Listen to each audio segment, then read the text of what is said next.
This is a Washington Rotating Model 1420 setup.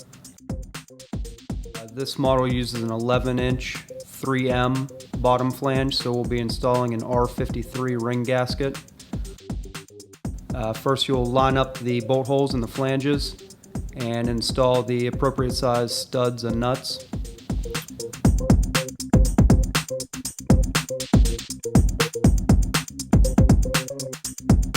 These will be torqued in a star pattern to maintain an even seal.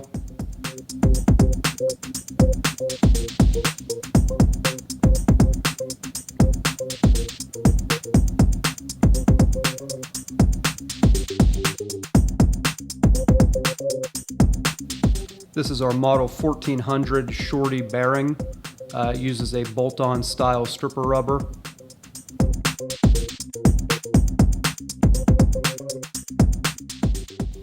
To install this rubber, we will line up the bolt holes in the rubber flange, then hand tighten the socket head screws.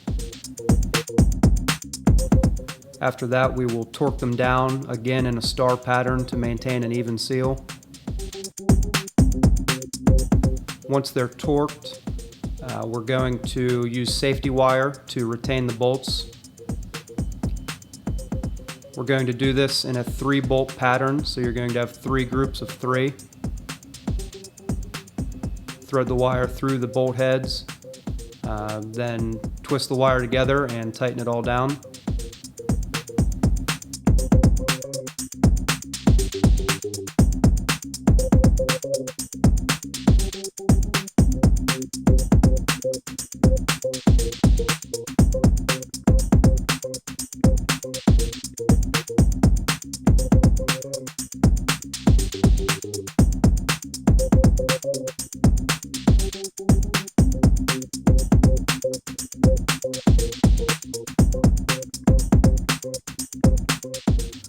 Next, we'll install the bearing into the bowl.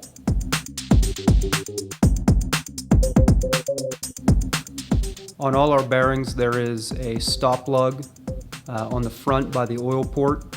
This needs to be in the front of the clamp. There's a space between the clamp halves that this lug will sit in to keep the bearing from being able to spin.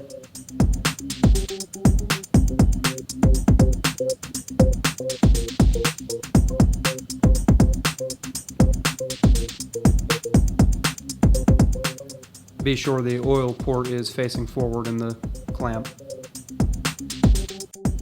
Once it's lined up, we'll close the swing bolt. And it's very important to maintain proper torque here. This needs to be tightened using a torque wrench, and the setting is 200 foot-pounds.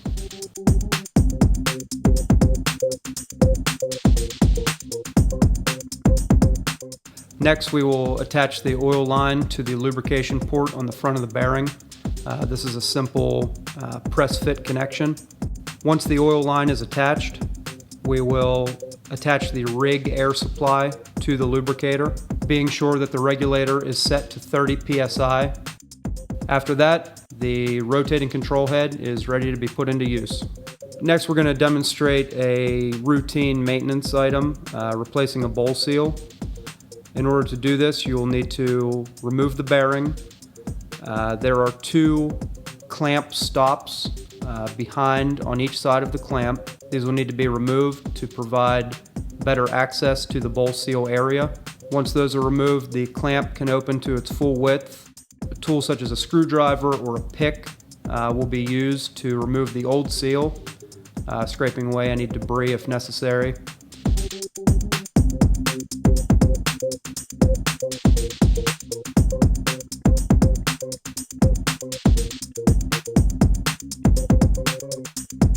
Once the seal is removed, it may be necessary to clean the bowl seal area with a wire brush to make installation of the new seal easier.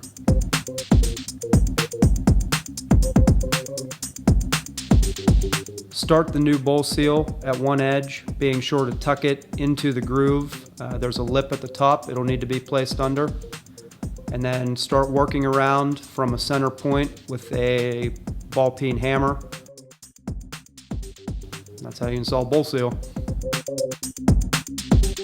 Be sure to regularly grease the hinge pin Zerk fitting on top of the pin.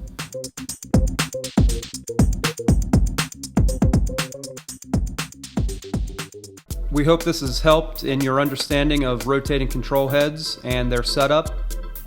For further information, please visit washingtonrotating.com or give us a call at 724-228-8889.